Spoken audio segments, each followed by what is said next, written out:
करके धुंधकारी, शराबी और जुआरी हो गया, धूर्त कीड़ा करने लगा। जुए को धूर्त कीड़ा कहते हैं, ध्यान देना, नाम भी बहुत बढ़िया है। बोले ये धूर्त कीड़ा क्यों है जी? बोले जो धूर्त लोग जिसको खेले उसे धूर्त कीड़ा कहते हैं। ये सब लोग कभी भी ये जुए को नहीं खेलते हैं। हाँ, जहां मदिरा आ गई वहां सारे अवगुण आ गए। कथा सुनने के बाद ऐसा तैसा खाना पीना बंद कर देना। आप तो कथा सुनते हैं, लेकिन आप लोगों में ऐसा कोई नहीं हो सकता। यदि कोई हो तो छोड़ देना, मुझे दे देना, मैं ले जाऊंगा और छोड़ाएंगे जाके कहीं दूर। बोलो जय श्री कृष्ण। हाँ, ऐसा तैसा खाना। धुंधकारी का जीवन ऐसा हो गया है। ताश खेलता है, सवेरे से शाम हो जाती है उसे पता नहीं चलता, सूरज, लेकिन ताश है ही, नहले पे दहला चलता, पता ही नहीं चलता कितने घंटे बीत गए। हाँ, इन अवगुणों से सदैव हमें दूर रहना चाहिए। धुंधकारी, स्नान शौच से किया अलम सौके, हाथों से भोजन ले दूषित पदार्थ को। धुंधकारी के कुकर्मों से आत्मदेव बड़े दुखी हुए। आज आंखों में अश्रु भरे हैं। पहले आंखों में अश्रु पहले इसलिए रो रहे थे कि बेटा नहीं है, अब इसलिए रो रहे हैं कि बेटा क्यों है। आप विचार करो, पहले बड़ी तेजी से रो रहे थे कि बेटा नहीं है, अब रो रहे हैं कि बेटा क्यों है। ऐसे बेटा से तो मर जाना अच्छा है। हे प्रभु, कैसा बेटा दिया। आप विचार करो, क्या बेटा होने में और बेटा ना होने में क्या विशेषता है? बोलो जय श्री कृष्ण। जो सुख देता है वही दुख भी देता है, जो दुख देता है वहीं से सुख का भी बीज अंकुरित होता है। मानव जीवन सुख दुख भोगने के लिए नहीं है, इन दोनों से ऊपर उठने के लिए है। यदि सुख दुख तो ये पशु पक्षियों को भी सुलभ है, कभी सुख कभी दुख। ये धुंधकारी आत्मदेव दुखी हुए। आज गोकर्ण ने आकर के पिता से कहा, अब वही कौन गोकर्ण? गाय ने जिसको जन्म दिया। और महात्मा ने क्या कहा था कि ये फल ले जाके अपनी पत्नी को खिला दिया। इन्होंने कहा कि खा लेना, इन्होंने ध्यान नहीं दिया। ऐसे ही हम सत्संग में आते हैं और हम कथा सुनते हैं, भले ही वो बात मेरे को समझ में नहीं आए, गले ना उतरे, लेकिन जीवन में एक ऐसा समय जरूर आता है जब हमारे जीवन के सब रास्ते बंद होते हैं। जब हम सोचते हैं क्या करें, किम कर्तव्य विमूढ़ता आ जाती है, तब वही सत्संग का कोई वाक्य आकर के हमारे जीवन में टकराता है और एक बार में कल्याण कर देता है, क्योंकि वो प्रसादी ही उसके काम में आई। आज गोकर्ण ने अपने पिता आत्मदेव को ज्ञान दिया। गोकर्ण ने बड़ा सुंदर ज्ञान दिया, जिसे कहते हैं गोकर्ण गीता।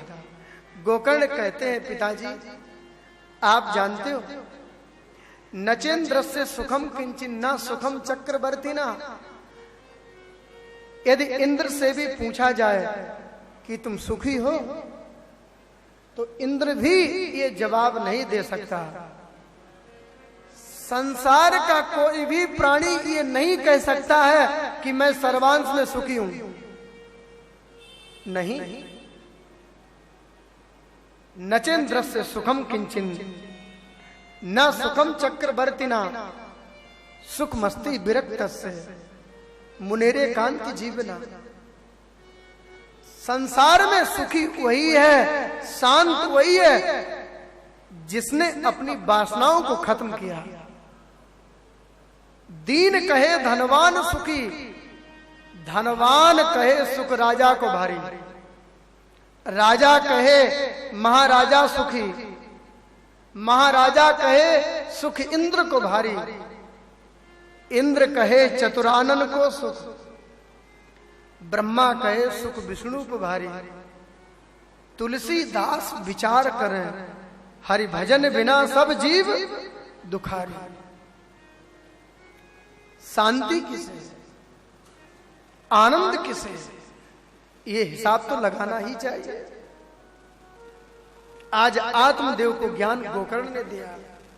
पिताजी देहेस्ति मांस रुद्रे अभिमतिम त्यजत्यम, जाया सुता दिशु सदाम ममताम विमुंच। पश्यानिशम जगदिदम क्षणभंगो निष्ठम वैराग्य राग रसिको भवभक्ति निष्ठा। ये शरीर चिंतन करने योग्य नहीं है। ये हाड़ मांस मज्जा स्नायु मांस शोणित लेपितम, हमने महल बनाया, इसमें अनेक मटेरियल भर दिया, बढ़िया प्लास्टर करके डेंटिंग पेंटिंग कर दिया, अब बढ़िया चमाचम दिखने लगा।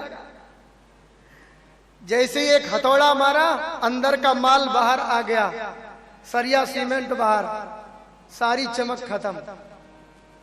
ऐसे ही ये शरीर है, हाड़ मांस मज्जा स्नायु सब इसमें भर दिया और ऊपर से बढ़िया प्लास्टर कर दिया, तो 9 दरवाजे की नगरी बढ़िया सुंदर दिखने लगी। हाँ, लेकिन जरा विचार करो, क्या जो सुंदर दिख रहा है क्या वो सुंदर है? क्या नहीं, सुंदर नहीं है। देह पर पुनः पुनः विचार करने से देहाभिमान गल जाता है। बोलो जय श्री कृष्ण। ये विचार करना चाहिए।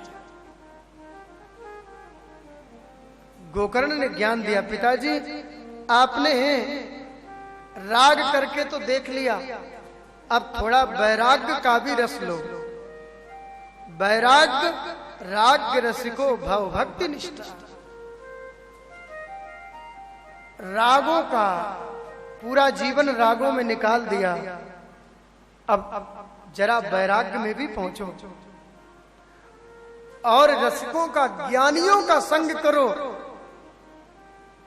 तो निश्चित रूप से आपको वही चस्का लगाएंगे। अरे भाई, बीड़ी पीने वाले का संग करो तो बीड़ी फूकना आ जाएगा। हाँ, और किसी जुआरी का संग करो तो पत्ते फेंकने आ जाएंगे। अब किसी पहलवान का संग करो तो बढ़िया उठा पटक दांव पेच आने लगेंगे। दुर्व्यसनी लोग जब हमें अपना रंग हमारे ऊपर चढ़ा देते हैं, तो मैं यदि किसी साधक संत का संग करें तो क्या वो अपना रंग नहीं चढ़ाएंगे? निश्चित रूप से। जैसा संग वैसा ही रंग। जिसको जैसा नशा होता है वो वैसी ही भाषा बोलता है। हाँ, पिताजी अन्यस्य दोष गुण चिंतन मास मुक्त्वा, सेवा कथा रसमहो नितराम पिबत्वम। किसी के गुण दोषों का चिंतन मत करो। यदि दोषों का चिंतन करोगे तो घृणा कर बैठोगे, गुणों का चिंतन करोगे तो आसक्ति कर बैठोगे। कुछ अच्छा लगना, कुछ बुरा लगना, ये फंसने के 2 ही कारण हैं। अच्छाई और बुराई, ये दोनों ही तो चीजें हैं। गोकर्ण ने सुंदर ज्ञान दिया। पिताजी एवं सुतोक्ति वस्तोपि गृहम विहाय यातोर वनम स्थिरमतिर्गत 6 वर्षा युक्तोर हरैरनुदिनम परिचर्यासो श्री कृष्ण माप नियतम 10मस्य पाठा। आप जंगल में जाओ भजन करो। बोले जंगल में कैसे जाऊं, जंगल में तो बब्बर शेर रहता है, नाश्ता कर जाएगा। बोले तो वन में नहीं तो वनम वृंदावनम नामम। बोले वृंदावन चले जाओ, हरिद्वार चले जाओ और चले जाकर के वापस आ जाओ, लेकिन वहां पर रहना मत, घर मत बनाना। बोलो जय श्री कृष्ण। हाँ ठीक है। एक एक बात आत्मदेव के हृदय में उतर गई। देहेस्ति मांस रुद्रे, ये 5 तत्वों से बना है, फिर ये जाकर के उसमें ही मिल जाता है। क्षितिजल पावक गगन समीरा, लेकिन पुनः पुनः विचार करने से दया अभिमान गलता है। माटी में मिल जाए माटी, पानी में मिल जाए। आइए भाव व्यक्त करते हैं। हरि सभी लोग पानी में मिल जाए पानी, ये 4 घड़ी का मेला, थोड़े दिन की जिंदगानी। ये 4 घड़ी का मेला, थोड़े दिन की जिंदगानी। माटी में मिल जाए माटी, पानी में मिल जाए पानी, ये 4 घड़ी का मेला, थोड़े दिन की जिंदगानी। ये 4 घड़ी का मेला, थोड़े दिन की जिंदगानी। हरि बोल।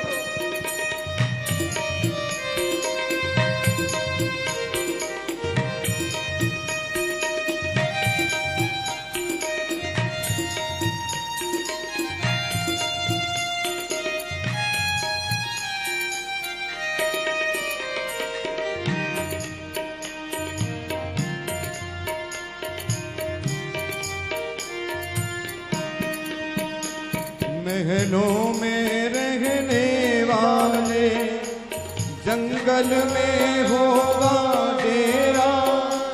मतलब कि इस दुनिया में कोई तेरा ना कोई मेरा, कोई तेरा ना कोई मेरा, कोई तेरा ना कोई मेरा। मर घट की राख बनेगा, मर घट की राख बनेगा। सब भूल जाए शैतानी, ये 4 घड़ी का मेला, थोड़े दिन की जिंदगानी। ये 4 घड़ी का मेला, थोड़े दिन की जिंदगानी। हरि बोल।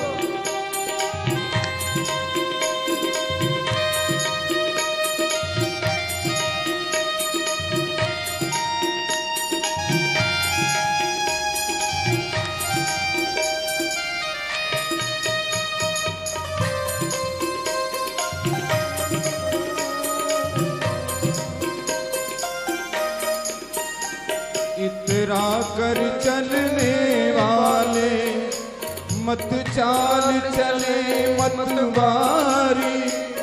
एक दिन ऐसा आएगा, रह जाएगा पिंजरा खाली, रह जाएगा पिंजरा खाली, रह जाएगा पिंजरा खाली।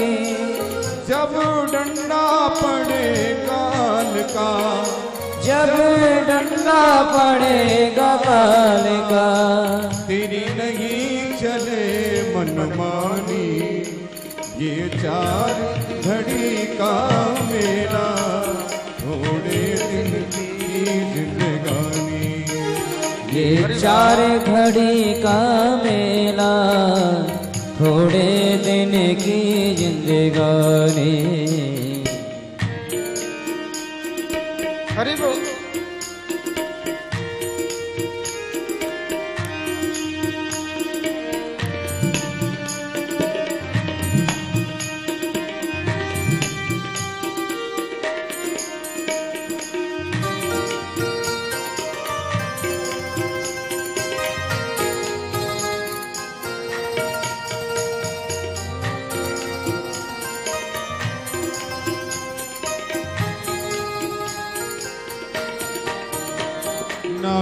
सदा रहेगी तेरी ये कंचन जैसी काया, ना काम आएगी तेरे जोड़ी जो तूने माया, जोड़ी जो तूने पाया,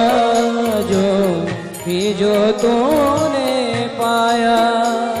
मत गर्व करे तू बंदे, मत गर्व करे तू बंदे, ये माया आनी जानी, ये चार घड़ी का मेला, थोड़े दिन की जिंदगानी, ये चार घड़ी का मेला, थोड़े दिन की जिंदगानी।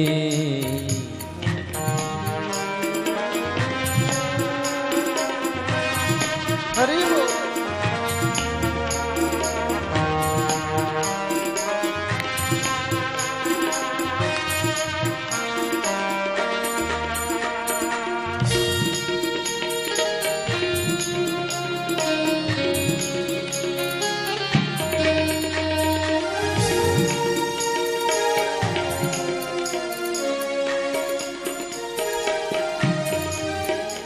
आया है वो जाएगा, पल भर का नहीं ठिकाना, वहाँ सब कुछ पड़े चुकाना, इतना न भूल जाना, इतना ना भूल जाना, इतना ना भूल जाना।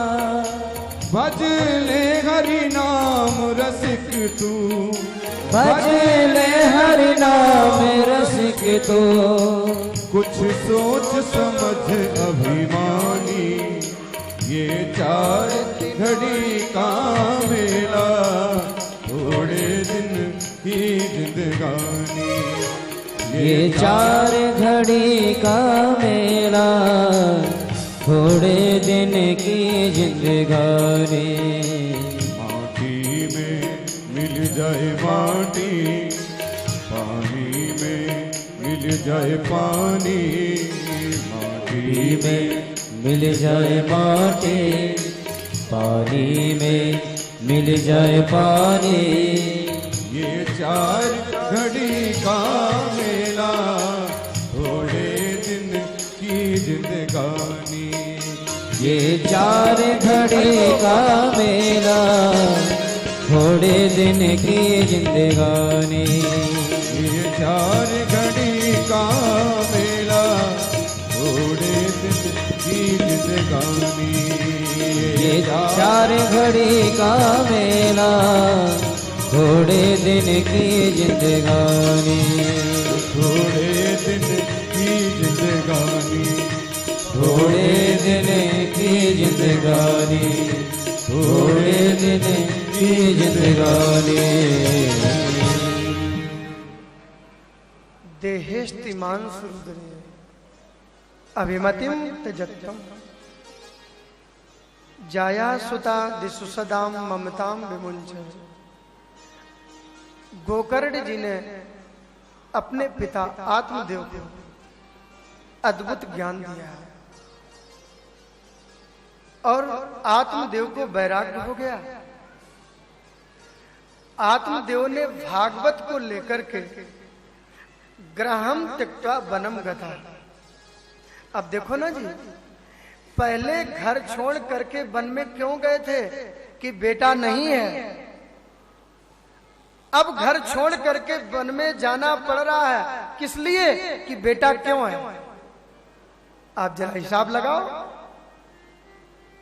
क्या पुत्रवानों को शांति है? नहीं। इनमें आसक्ति हो जाए तो खतरा, सबसे ज्यादा खतरा।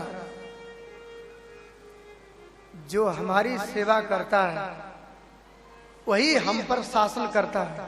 ध्यान देना, जो हमारी सेवा करता है, जो हमारा सम्मान करता है, वही हमारे चित्त पर शासन करता है। हम समझते हैं हम इनके घर आए, इन्होंने मेरी बड़ी सेवा की। दुनिया वालों का स्वभाव है, और ये मेरे घर आए तो मैं भी इनका स्वागत करूं। फंस गए ना चक्कर में। बोलो जय श्री कृष्ण। जो हमारी सेवा करता है वही हम पर अध्यात्म में हम पर शासन करता है। इसलिए वैराग राग रस को, ये राग जो है ना, ये व्यक्ति को फंसा करके रखता है। ब्राह्मण आत्मदेव जंगल में गए और वन में पहुंचे, मन को जोड़ा श्री हरि के शुभ चरणों में। तब ये आत्मदेव ब्राह्मण ब्रह्म मुहूर्त में जाग जाता है।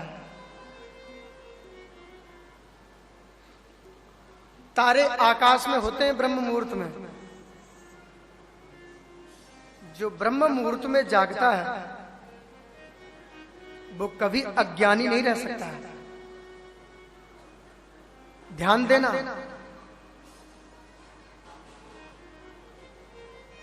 आत्मदेव ब्रह्म मुहूर्त में जागते हैं। स्नान करके पवित्र आसन पर बैठ करके दसम स्कंद भागवत का पाठ करते हैं।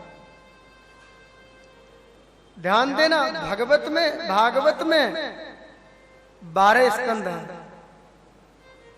335 अध्याय हैं, 18,000 श्लोकों की ये पावन संहिता है। दसम स्कंद 90 अध्याय का है। इसमें पहला पूर्वार्ध और दूसरा उत्तरार्ध। मान लीजिए हमारी उम्र 100 वर्ष की है, गारंटी कार्ड तो नहीं है अपने पास, लेकिन मान लीजिए, हाँ मान लीजिए 100 वर्ष है तो 50 पूर्वार्ध और 50 हो गए उत्तरार्ध के। यदि 80 की माने तो 40 पूर्वार्ध के, 40 उत्तरार्ध के। जिसके जीवन का पूर्वार्ध भगवत चिंतन में निकला है, भगवत शरणागति में बीता है, उसी का उत्तरार्ध ठीक रह सकता है। जिसने पूर्वार्ध में भगवत चिंतन नहीं किया वो उत्तरार्ध में कभी भी भगवान का भजन नहीं कर सकता है। इसलिए जीवन की जो शुरुआत है पूर्वार्ध, उसमें हमें भगवत चिंतन के बिना नहीं रहना चाहिए। हम दुकान में रहे और वाणी से हरि शरणम हरि शरणम हरि शरणम मंत्र बोलते रहे। ये हरि शरणम निरंतर चलते फिरते बोलते रहो। और ध्यान देना, ये हरि शरणम जो है ना, आपको बहुत ऊंचाई पर पहुंचाएगा।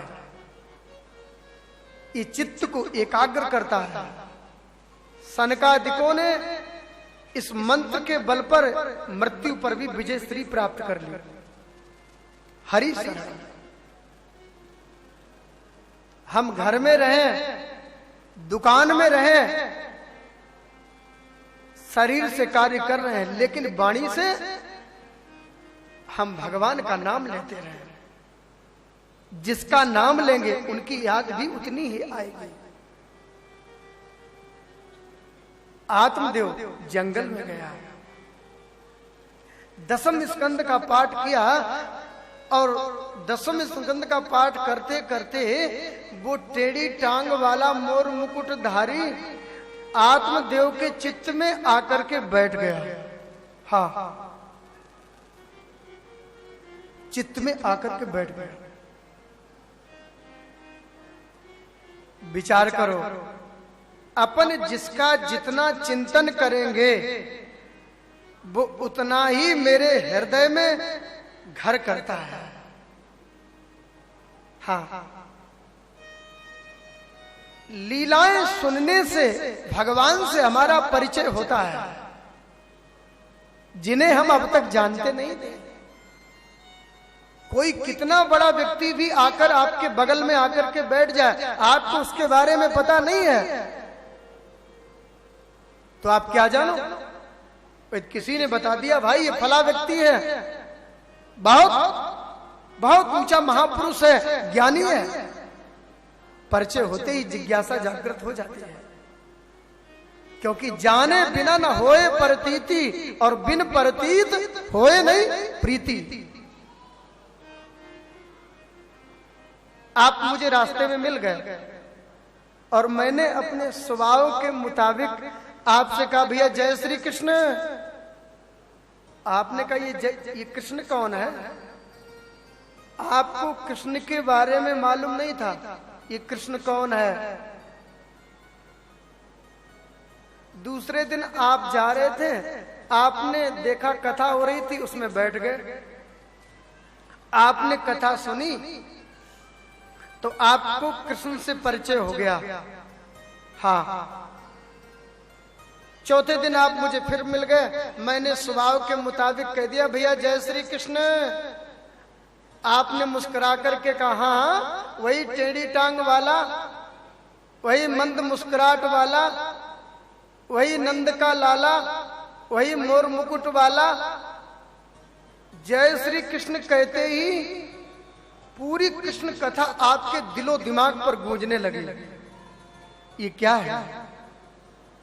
हमें जानकारी हुई ना, इसलिए जाने बिना न होए प्रतीति, बिन प्रतीत होए नहीं प्रीति।